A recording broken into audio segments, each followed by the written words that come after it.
It's Liya fashion Lakshmi കോയിനിൽ അടിപൊളി collections കാണിക്കാം. First വന്നിട്ട് ലോങ് ഹാരം, ഇതിന് കാശിമാല എന്നും പറയും കേട്ടോ. മുത്തായിട്ട് ലക്ഷ്മി കോയിൻ വന്നിട്ട് സെന്ററിൽ മാങ്ങാത്താലി, അതിൽ തന്നെ emerald green white stone and സെന്ററിൽ റൂബി സ്റ്റോൺ. ഇതിന്റെ അറ്റത്തൊരു കുഞ്ഞു വൈറ്റ് സ്റ്റോൺ ഉണ്ട്. ഇതിന്റെ സ്റ്റെഡ് സെയിം ആണ്, മാങ്ങാ ഷേപ്പിൽ. ഒരു ഷോർട്ട് നെക്കാണ്, റൂബി സ്റ്റോണിൽ ലക്ഷ്മി കോയിൻ വന്നിട്ട്.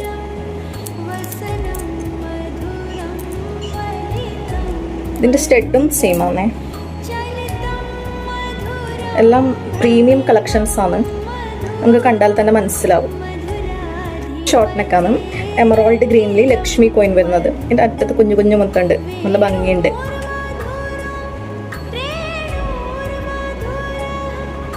ഇതിന്റെ ഇയറിങ്സ് ജുംക്ക, നല്ല ഹെവി വർക്ക് ഉണ്ട്. പീക്കോക്ക് വന്നിട്ട് രണ്ട് സൈഡിലും ഹാങ്ങിങ്, പിന്നെ അറ്റത്ത് കുറേ മുത്തായിട്ട്. നെക്സ്റ്റ് വന്നിട്ട് ഷോർട്ട് നെക്കാണ്. ഫസ്റ്റ് ലക്ഷ്മി, ദെൻ 7 കളറിൽ സ്റ്റോൺ ഉണ്ട്, അതിന്റെ ഇടയിൽ പീക്കോക്ക് ഉണ്ട്. ഫസ്റ്റ് ബ്ലൂ, പിന്നെ yellow, purple, Ruby, emerald green, then pink, പിന്നെ ഒരു ഡയമണ്ട് വൈറ്റ്. സോ ഓരോ കളറിന്റെ ഇടയിലും പീക്കോക്ക് ഉണ്ട്. പീക്കോക്കിന്റെ താഴെ 2 സൈഡിലും എമറോൾഡ് ഗ്രീനിൽ സ്റ്റോൺ ഉണ്ട്, അതിന്റെ താഴെയാണ് ലക്ഷ്മി കോയിൻ വരുന്നത്.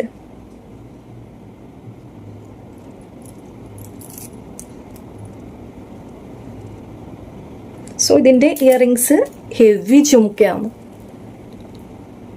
റൂബി സ്റ്റോണിൽ പീക്കോക്ക് വന്നിട്ട് എമറോൾഡ് ഗ്രീനിൽ കുഞ്ഞു കുഞ്ഞു സ്റ്റോൺ ആയിട്ട് ലക്ഷ്മി വന്നിട്ട് വൈറ്റ് പേളും പിന്നെ ഒരു എമറോൾഡ് ഗ്രോണിലൊരു സ്റ്റോണും ഹാങ്ങിങ് വന്നിട്ട്.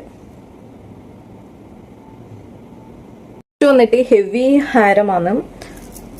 ഫസ്റ്റ് താമരയിലൊരു ലക്ഷ്മി ഇരിക്കുന്നുണ്ട്. സോ ദെൻ ലക്ഷ്മി കോയിനായിട്ട് ബ്രൈഡ്സിനൊക്കെ വെയർ ചെയ്തിട്ടുണ്ടെങ്കിൽ സൂപ്പർ ആയിരിക്കും. ഇതിന്റെ സ്റ്റെഡ് അതുപോലെ തന്നെയാണ്, താമരയിൽ ലക്ഷ്മി, ദെൻ കോയിനിലൊരു ലക്ഷ്മി. അപ്പൊ ഇതൊക്കെയാണ് ലക്ഷ്മി കോയിനിൽ വരുന്ന കളക്ഷൻസ്. പിന്നെ എടുത്തു പറയാനുള്ളത് പ്രീമിയം കളക്ഷൻസ് ആണ്. എല്ലാം നോർമൽ ക്വാളിറ്റിയിൽ സെയിൽ ചെയ്യുന്ന 1000 ആൾക്കാരുണ്ടാവും. ബട്ട് എനിക്കറിയാം സ്റ്റാർട്ടിംഗ് ആണ്, സെയിൽസ് ഒന്നും ഉണ്ടാവില്ല എന്നറിയാം. ഇവൻ തോ നമ്മൾ ക്വാളിറ്റിയിൽ കോംപ്രമൈസ് ചെയ്യാൻ റെഡിയല്ല. ഡീറ്റെയിൽസ് അറിയേണ്ടവർ പെട്ടെന്ന് തന്നെ DM ചെയ്തോ.